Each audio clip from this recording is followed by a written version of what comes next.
Je me présente, Cheyenne Sagnal. Je vais quand même essayer d'afficher mes slides. C'est bon, parfait. Donc, je me présente, Cheyenne Sagnal. Je suis responsable Startup Business Development en France pour Amazon Web Services, AWS. Dans la salle aussi, j'ai deux collaborateurs, Nicolas Coudière, qui s'occupe des relations et des partenariats avec les fonds d'investissement, et Marc Cabossel, qui est un solution architect, qui d'ailleurs aujourd'hui parlera sur l'intelligence artificielle et le machine learning plus tard cet après-midi à 17h40 dans cette même salle. D'accord ? Donc rapidement sur moi, je me focus plutôt sur les startups early stage, c'est-à-dire qui sont soit incubées ou accélérées en pré-série A, ou même des startups, des amis dans un garage qui ont une idée et qui veulent décider de développer leur idée et faire une startup. Donc sur vraiment surtout tout le cycle de maturité jusqu'à la série A, on va dire. D'accord ? Un petit peu une slide sur en fait AWS. Je vais juste demander une question à la salle. En fait, qui ici connaît Amazon Web Services, AWS ? Bon, ça va, super. Juste historiquement, en fait, AWS est né à partir du fait qu'on avait déjà développé un système d'infrastructure pour Amazon.com. D'accord ? À l'époque où Amazon générait déjà plusieurs milliards de dollars en revenus. Et en fait, on avait mis en place tout un système d'infrastructure pour héberger Amazon. Et en fait, on a eu l'idée, en 2006, de fournir cette infrastructure à tout le monde. D'accord ? Pour qu'ils puissent en fait développer leurs applications, innover plus rapidement, focaliser plus leurs investissements et leurs capex sur le développement de leur value propre, d'accord, plutôt que de faire ce qu'on appelle en anglais le undifferentiated heavy lifting, c'est-à-dire la gestion de l'infrastructure, des bases de données, des services managés. Et donc aujourd'hui, on est déployé partout dans le monde, d'accord, sur 18 régions. Une région chez Amazon, ça veut dire quoi ? Ça veut dire que c'est un regroupement de plusieurs zones de disponibilité. Une zone de disponibilité regroupe un ou plusieurs data centers.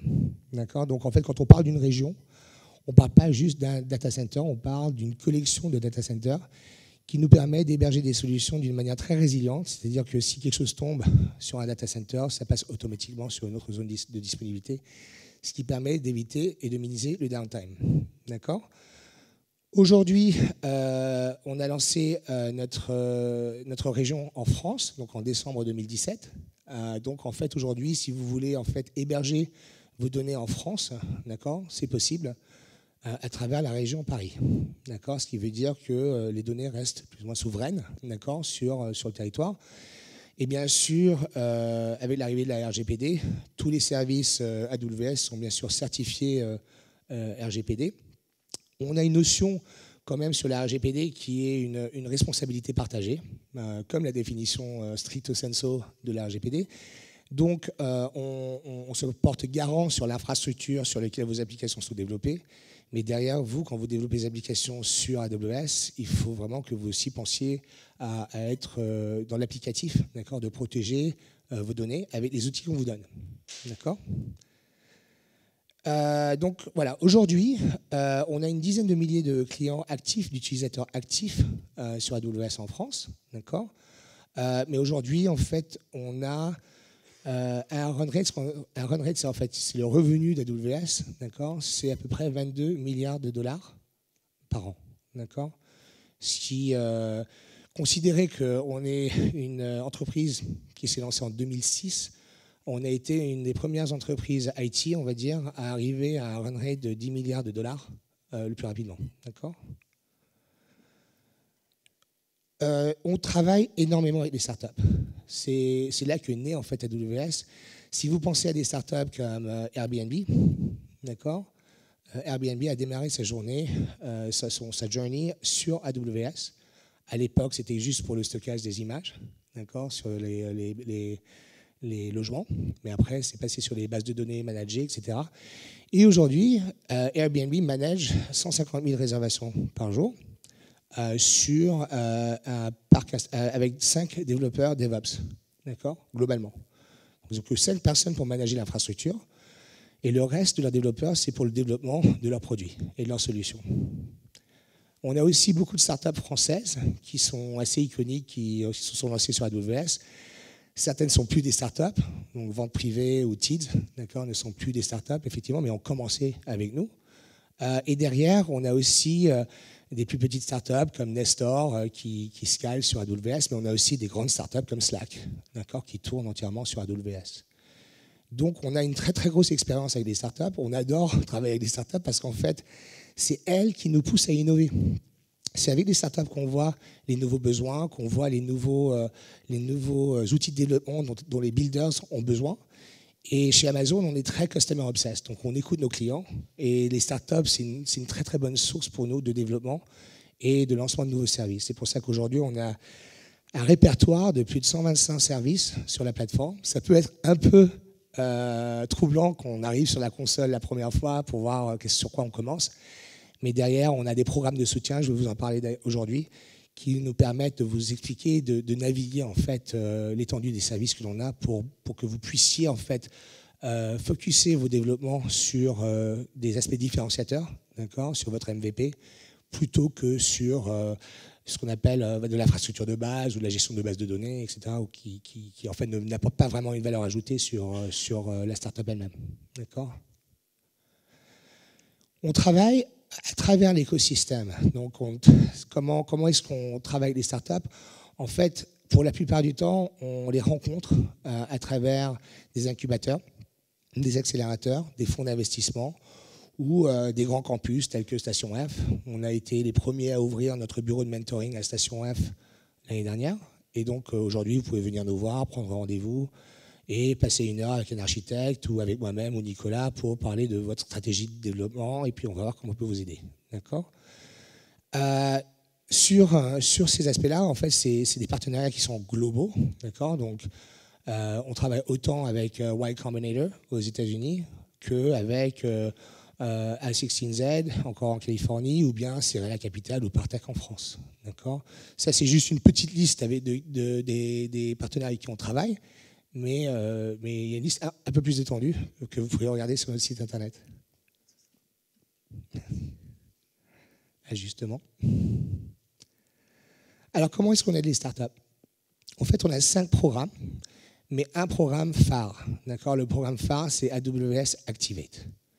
Et on va parler en plus de profondeur, mais c'est celui en fait que les startups prennent le premier. C'est un programme qui permet de se lancer sur la plateforme, de s'éduquer, de tester, d'innover sans dépenser, d'accord, avoir un support rapproché de l'autre part. Et donc, c'est le programme qui est en fait le programme le plus important, on va dire, quand tu débutes. Mais après que vous avez commencé à lancer votre start-up, on a d'autres programmes qui s'ouvrent à vous. D'accord ? C'est des programmes qui vous permettent de scaler votre business, d'accélérer votre go-to-market, de déployer votre solution dans plusieurs pays, d'afficher votre solution sur les sites Amazon. D'accord ? Si vous avez des produits en fait en dur, donc des produits physiques, on a aussi des programmes qui vous permettent de vendre ces produits physiques très facilement sur Amazon.com. Donc, juste une question, est-ce qu'il y a des personnes ici qui produisent des produits physiques, qui vendent des objets ? D'accord, donc c'est plus de l'applicatif, d'accord. C'est souvent le cas, mais des fois, surtout en Bretagne, je remarque qu'il y a beaucoup de startups qui produisent des objets connectés. Et ça peut être très important pour eux de pouvoir très rapidement vendre ces produits à travers les millions d'utilisateurs Amazon, que ce soit en France, au Japon, en Italie, aux États-Unis. D'accord. Après, on a des programmes qui sont plus axés partenariat, c'est-à-dire qu'à un moment, quand une startup commence à avoir des clients, qui commence à avoir un product market fit, on va dire, d'accord, on peut en fait les intégrer dans le réseau Amazon Partner Network. Et là, ça peut devenir un enjeu de scalabilité énorme parce qu'en fait, on travaille avec des intégrateurs, on travaille avec des grands clients d'entreprise ou du secteur public, et ça permet de positionner des projets de start-up pour transformer digitalement des grands acteurs du CAC 40 ou du secteur public. Et ça peut vraiment accélérer la croissance d'une start-up. Puis dernièrement, on parlera d'Alexa. Donc, qui s'y connaît le nom Alexa ? Il y a beaucoup de gens éduqués ici. D'accord. Donc Alexa, juste pour résumer, en fait, c'est vraiment tout l'ensemble de solutions, écosystème, interaction voix, personne voix machine. D'accord. Aujourd'hui, d'ailleurs, le 13 juin, on lance en fait l'Echo en France, une version française donc, de l'Echo, donc disponible aujourd'hui sur Amazon.fr. D'accord. Donc, je vais faire un deep dive maintenant sur les programmes. On va parler tout d'abord d'AWS Activate. Donc, sur Activate, c'est très important. En fait, on a plusieurs thématiques dans Activate. La première, c'est les crédits d'utilisation de la plateforme qui, en fait, s'offrent aux startups. On a une panoplie de crédits en fait, qu'on peut donner à des startups à n'importe quel niveau, d'accord, qu'on débute ou qu'on vient de se lever une série A ou une série B avec un fonds d'investissement ou capital risque. Je vais faire un deep dive là-dessus dans 2 minutes. On a aussi du support business. Le support business, en fait, c'est un support qui est 24 heures sur 24, 7 jours sur 7, très rapproché, qui permet à la startup de créer des tickets, de chatter avec un ingénieur, donc pas un technicien, mais un ingénieur cloud. Ça veut dire que vous pouvez poser des questions super techniques, vous posez des questions d'architecture, des questions existentielles de quelle partie des services il faut utiliser. On peut vous guider là-dessus. C'est comme avoir un conseiller, d'accord, qui vous aide. C'est pas que quand on a des problèmes techniques ou des problèmes de facturation, etc. Ça peut vraiment être, on se pose des questions de stratégie cloud et on peut vous aider là-dessus, d'accord. On a aussi en fait à travers ce programme des formations. Donc vous pouvez être formé en ligne, mais aussi en France, on organise régulièrement une fois par mois ce qu'on appelle des Awesome Days. Les Awesome Days, c'est des journées d'introduction au cloud AWS. Elles sont gratuites et vous pouvez venir vous inscrire sur notre site web. Et elles sont tenues dans le siège donc pour que vous puissiez être formé. D'accord ? Au-delà de tout ça, au-delà des formations, on sait que derrière, des startups veulent avoir une session de whiteboarding peut-être, de dessiner une architecture ensemble, de voir en fait comment l'architecture qu'elles proposent pour leur solution est à la fois performante, d'accord, résiliente dans le sens où s'il y a quelque chose qui commence à flancher quelque part, qu'il y a quelque chose qui peut reprendre, d'accord. Aussi voir comment vous êtes sécurisé dans le cloud, parce que c'est super important la sécurité. Et en fait, on a des best practices sur comment sécuriser son environnement et éviter d'être hacké ou avoir des DDoS, etc. Donc, on vous aide en fait à valider votre architecture sur ces 4 points. Et éventuellement aussi de voir s'il y a des raccourcis ou des choses qu'on pourrait faire pour optimiser votre facture. Ce qu'on veut éviter en fait chez Amazon, c'est l'optique d'essayer de vendre des services supplémentaires. C'est plutôt dans l'optique de réduire votre facture pour que, quand vous êtes une start-up, vos crédits durent aussi longtemps que possible. D'accord ? Mais sans bien sûr compromettre la performance, etc. de votre solution. Mais on va toujours regarder la partie coût pour essayer un maximum de réduire votre facture AWS. Parce que quand vous sortirez des crédits, vous soyez lean et frugal. D'accord ? Pas forcément avoir 10 millions de serveurs quand vous n'en avez pas besoin. Donc ça, c'est la partie Office Hours. Ensuite, on va passer pas mal de temps à vous promouvoir. C'est-à-dire qu'on a des mécanismes de marketing où on peut vous afficher sur notre blog, sur notre série vidéo Startups on Air, d'accord, mais aussi venir présenter votre solution à notre grande messe du cloud aux États-Unis qui s'appelle reInvent, qui a lieu une fois par an, en novembre, qui réunit plus de 40 000 acteurs. D'accord ? Donc c'est un gros événement avec 40 000 clients, partenaires, acteurs du cloud AWS, et ça permet à des startups de vraiment faire des belles connexions. J'en parlerai dans quelques minutes. D'accord ? Pour la partie crédit, en fait, on a des packages qui sont destinés à ce qu'on appelle des builders. Donc c'est des gens qui démarrent. Donc vous avez une idée, vous avez un projet, mais vous n'avez pas encore été incubé ou accéléré, ou vous ne cherchez pas à être incubé, accéléré peut-être, d'accord, ou vous n'avez pas encore levé des fonds, d'accord, vous êtes en fonds propres. Là, en fait, on a un programme qui s'appelle le Builders, qui en fait vous donne $1000 pour démarrer, d'accord. C'est pas 10 millions, des millions de crédits, mais ça vous permet de vous lancer sans hésiter, sans à prendre en compte la facture. On vous donne accès aux formations et on vous donne accès à des labos pour vous entraîner. D'accord ? Donc ça, c'est une phase assez intéressante parce que quand on est builders, on teste, on innove et après peut-être qu'on abandonne, mais peut-être que ça marche.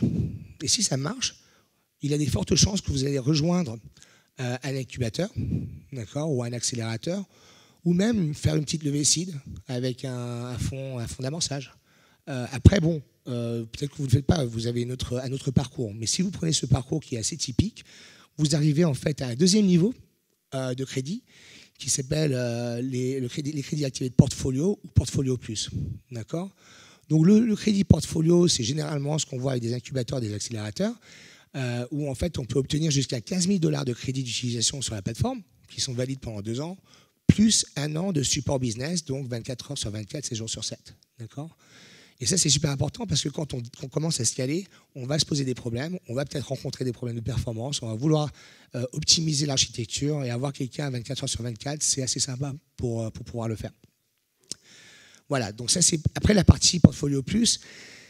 Elle est vraiment destinée aux startups qui commencent à scaler, c'est-à-dire que leurs dépenses AWS, ils font des traitements, soit ils font du traitement vidéo, où ils commencent à avoir des utilisateurs, 400 000 utilisateurs actifs par mois, ou ils font du traitement IA ou du machine learning, du deep learning.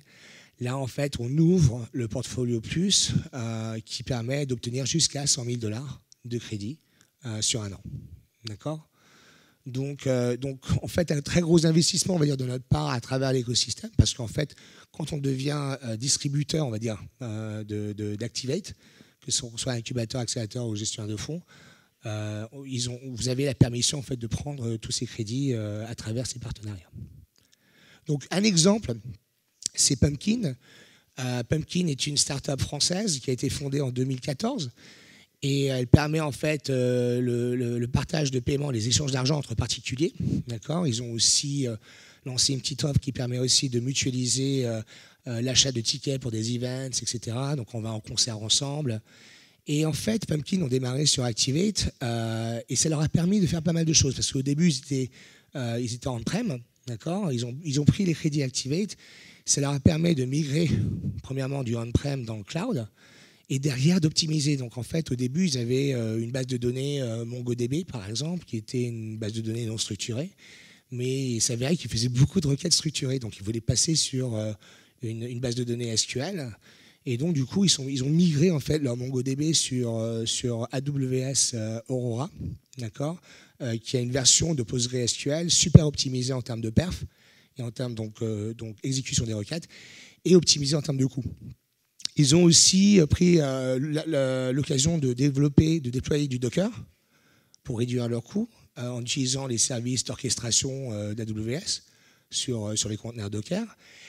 Et donc, du coup, aussi réduire leurs coûts d'infrastructure parce qu'ils pouvaient, sur une machine, tourner plusieurs cas d'utilisation sans développer des instances, rajouter des machines en prod. Donc, du coup, ça a permis de réduire leurs coûts d'infrastructure. Mais aussi, ils ont intégré des processus de ce qu'on appelle d'intégration de code et de déploiement de code en continu, ce qu'on appelle du CI/CD, ce qui permet en fait à une start-up ou n'importe quelle entreprise de développer et de réduire son cycle de release, d'accord ? Parce qu'en fait, dès qu'ils développent leur code, ils peuvent le déployer en prod assez rapidement, sans passer par des différentes instances, etc. D'accord ? Donc ça a vraiment eu un bénéfice pour eux et Activate les a vraiment aidés à faire ces pas et à changer un peu comment ils travaillaient, d'accord, à travers le cloud. Après, donc une fois qu'on a utilisé Activate et qu'on a commencé à scaler, il y a une deuxième étape, c'est en fait l'accès à l'AWS Marketplace. Et l'accès à l'AWS Marketplace, en fait, c'est un catalogue. C'est un catalogue qui permet d'afficher ces services au sein de notre marketplace. Notre marketplace, en fait, elle a des dizaines de milliers de gestionnaires IT d'entreprises qui regardent notre catalogue pour déployer des solutions chez eux. D'accord ? Ça peut être des solutions comme SAP, d'accord ? Mais ça peut être aussi des solutions de start-up telles que Datadome. D'accord ? Datadome qui fait en fait de la détection de bots nocifs sur le edge de votre réseau. Ben, on peut choper et prendre Datadome, le déployer chez soi comme une entreprise et après être facturé par AWS. D'accord ? Donc, il y a beaucoup d'avantages dans le sens où on fait le marketing pour le produit parce qu'en fait, on peut consolider la facture. Il y a moins de problématiques de procurement. Donc, quand on a une SaaS B2B, une startup SaaS B2B, l'un des enjeux les plus difficiles, c'est de passer les caps de direction d'achat. Et en fait, étant donné que ça passe par AWS, on a déjà en fait les relations à la direction des achats, etc. Donc, ça permet de sauter certaines passerelles et en fait de vendre sa solution très très rapidement auprès de grands groupes ou d'entreprises du CAC 40, par exemple. Il y a cependant des critères pour intégrer la marketplace. Il faut avoir au moins un MVP, un minimum viable product déjà disponible, opérationnel, avec un mécanisme de support, d'accord, déjà mis en place, un siège en Europe ou dans le Moyen-Orient ou en Afrique, et avoir une solution qui a quand même été bâtie à plus de 50% sur AWS. D'accord. La raison pour cela, c'est parce qu'en fait, ces solutions sont donc déployées sur des plateformes AWS, donc de l'infrastructure AWS. Donc, évidemment, il faut que votre solution tourne sur AWS. Voilà. Donc, je vais parler de Datadome tout à l'heure. Datadome est une des premières startups françaises à avoir intégré la marketplace AWS. Et Datadome, en fait, est une solution, comme je l'expliquais, qui se déploie en fait sur votre Content Delivery Network, votre CDN, qui permet en fait de détecter des bots nocifs qui sont là pour scraper votre site web, arracher des informations pour ensuite les revendre quelque part, etc. Donc il y a des bots sympas, comme les bots de Google qui sont là pour indexer votre site web, etc. Mais il y a des bots aussi qui sont assez nocifs, qui sont là pour en fait extraire de l'information pour revendre, d'accord, ou même hacker, d'accord. Et Datadome a donc développé une solution qui permet de détecter ces bots, de les classifier et derrière de les rejeter ou de les permettre à intégrer le site web. Ils ont des clients comme Blablacar, par exemple, qui se protègent avec Datadome. D'accord. Et ce qui se passe, c'est que quand un client prend de l'AWS sur leur système et utilise AWS pour leur réseau, d'accord, et leur CDN, ils ont le choix dans la marketplace de upgrader, en fait, de complémenter notre solution avec la solution de Datadome. Ce qui résulte en fait que maintenant Datadome a accès à un marché global de 190 pays, d'accord. Et ça a marché tellement bien qu'en fait, on les a invités à Las Vegas, donc l'année dernière, pour en fait parler de leur expérience. Donc justement à reInvent. Et là, ils ont rencontré des dizaines de partenaires aux US, ils ont rencontré des investisseurs, ils ont rencontré des clients potentiels. Et du coup, ça a vraiment lancé Datadome à l'international. Alors qu'il y a quelques années, c'était vraiment une solution start-up qui avait été hébergée au Village by CA à Paris. D'accord. Donc c'est assez intéressant comme case study. Et puis, et juste pour vous montrer un peu comment ça se passe en réalité, voilà, ça c'est sur la marketplace. Ici, vous avez une description du produit un peu approfondie, des liens vers le site web, etc. Mais si vous voyez en haut à droite, Continue to subscribe, le subscribe, en fait, c'est une solution SaaS. Et donc, un client AWS qui veut prendre de Datadome, il se log avec son identifiant AWS, etc. Il prend la solution, il la déploie sur son environnement, d'accord. Et derrière, en fait, il est facturé sur sa facture AWS. Donc, c'est super simple, en fait, l'achat. Parce qu'en fait, nous, on s'occupe de la facturation, on s'occupe de la TVA, des taxes, etc. Et derrière, le client a accès à la solution très, très rapidement. D'accord ? Et on est assez transparent sur comment marche le pricing. Après, il y a des pricing un peu différents. On peut avoir un logiciel SaaS en analyse prédictif, analytics prédictif. Et ça ne va peut-être pas sur ce type de format, ça va être en termes d'utilisateurs actifs, etc. Donc, il y a plusieurs licences, il y a plusieurs formats de facturer. Vous pouvez aussi rapporter votre propre licence. Donc, si vous avez des clients existants qui utilisent votre solution et qui ont déjà une licence chez vous, par exemple, vous pouvez gérer ce cas. Vous pouvez aussi gérer des cas de, comment dit-on, free trial. C'est-à-dire que derrière, le client veut utiliser votre solution, cette taxe de l'infrastructure, mais derrière, vous n'êtes pas facturé pour cette infrastructure pour le temps du trial. D'accord ? Donc, c'est des choses comme ça qui permettent d'accélérer votre GTM. Au-delà de Marketplace, en fait, on a un niveau, on va dire, un peu plus élevé, qui est l'Amazon Partner Network. D'accord ? Et l'APN, en fait, c'est là que les choses deviennent vraiment sérieuses, parce qu'on prend un rôle beaucoup plus proactif à positionner votre solution au sein de nos clients. Et en fait, on a deux types de partenaires. Des partenaires qui sont consulting, qui sont plus des partenaires tels que Capgemini ou Deloitte ou des intégrateurs de systèmes, d'accord ? On a aussi des intégrateurs qui sont plus régionalisés en France. Par exemple, on travaille beaucoup avec Ozone ou avec Gecko ou avec d'autres, d'accord, qui sont des intégrateurs qu'on va souvent travailler avec des startups, d'accord. Des 2SI aussi est un acteur majeur là-dessus. Mais après, on a des partenaires technologiques. Et ça, c'est le partenariat le plus important pour la startup. Parce que c'est vous qui développez des technologies qui sont uniques. Vous les développez à travers nos briques, mais c'est des technologies uniques qui peuvent transformer une entreprise, soit sur des aspects logistiques, de data, de IA, de n'importe quoi, de IoT. Et en fait, on veut pouvoir positionner ces solutions auprès de nos clients et auprès de nos intégrateurs, d'accord, qui, eux, voient des projets, des appels d'offres, etc. Donc, peuvent intégrer vos solutions dans des appels d'offres.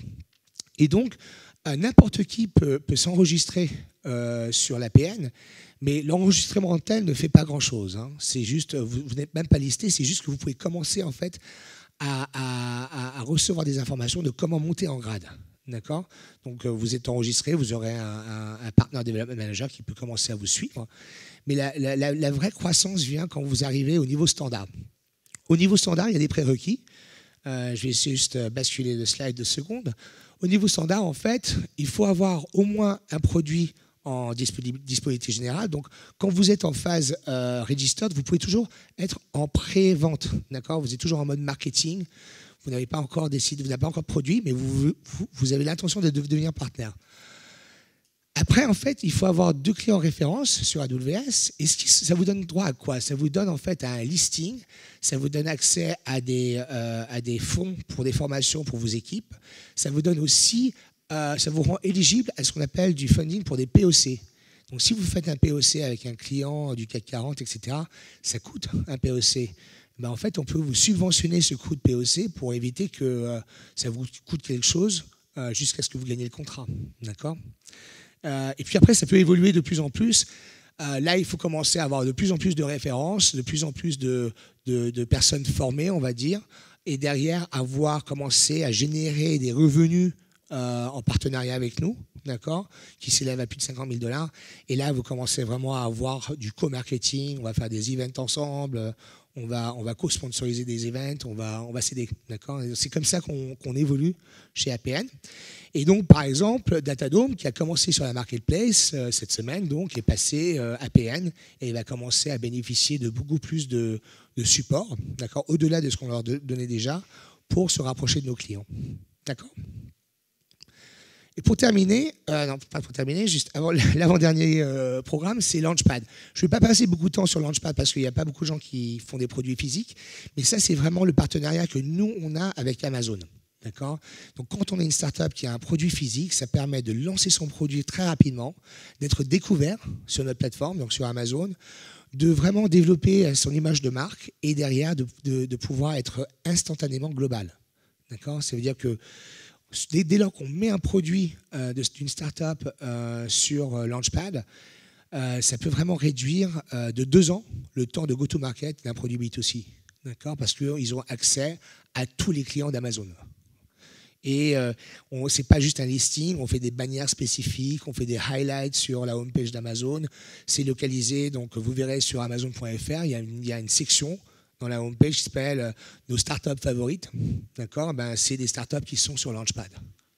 Et derrière, en fait, il y a pas mal de solutions de produits français qui sont en vente. Donc Dodo, par exemple, est arrivé à 150 000 unités vendues en quelques mois, rien qu'en lançant sur Launchpad. D'accord ? Et il y a d'autres solutions qui en bénéficient. Les contraintes, c'est que derrière, vu que c'est un produit qui est quand même en masse distribution, qui a un impact sur l'expérience client énorme, on est quand même assez sélectif sur les critères de sélection pour entrer dans le programme. Il faut avoir levé des fonds, parce que derrière, on veut savoir que vous avez la capacité de produire. Après, il y a des exceptions. Venez nous voir si vous n'êtes pas dans ce cas-là, mais vous avez peut-être du crowdfunding, etc. Il y a des options, d'accord ? Mais généralement, il faut pouvoir suivre la demande, parce qu'une fois qu'on est dessus, la demande peut venir très rapidement. Le produit doit être physique, évidemment, et le produit doit être disponible, ou disponible à la manufacture sur 30 jours. Voilà. Et donc, je vais finir avec Alexa. Donc, Alexa est notre système, notre écosystème voix, d'accord ?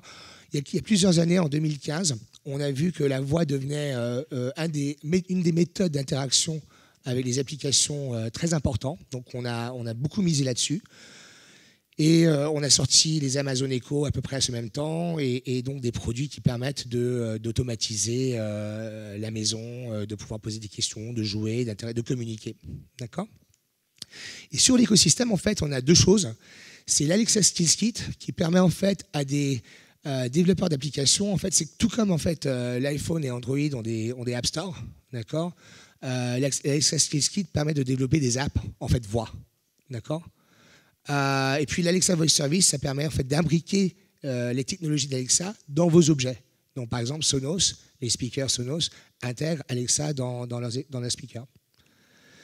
On a un fonds associé à Alexa qui est un fonds de 100 millions de dollars où on investit dans des startups qui en fait travaillent dans l'écosystème voix. Et cela nous permet en fait, à travers différentes thématiques, la maison, la famille, tout ce qui est le health, tout ce qui est en fait les outils. Ça permet en fait d'accélérer l'écosystème. Donc on a fait plusieurs investissements. Vous voyez quelques startups là qui ont été investis, dont Ring en fait qu'on a éventuellement racheté en fait il y a quelques mois. Alors voilà, donc c'est à peu près le tour des programmes d'accélération de startups que nous on offre chez Amazon. Ce que je vous propose, c'est derrière de venir nous voir dans l'Exhibitor Village. On a un stand avec GFI qui nous permettra de discuter en profondeur de certains des programmes. S'il y en a un qui vous intéresse, on peut en parler. Si vous êtes incubateur ou accélérateur dans la salle, n'hésitez pas à venir me voir parce qu'on peut parler de développer un programme de partenariat avec vous. Et n'hésitez pas à revenir cet après-midi pour voir la session de Marc sur l'IA et le machine learning sur AWS. Et derrière, on a un summit la semaine prochaine au Palais des Congrès avec le CTO d'Amazon qui sera là, 23 startups exposantes, des partenaires, des experts, etc. Donc n'hésitez pas à venir nous voir aussi au Summit de Paris la semaine prochaine. Voilà. Merci bien.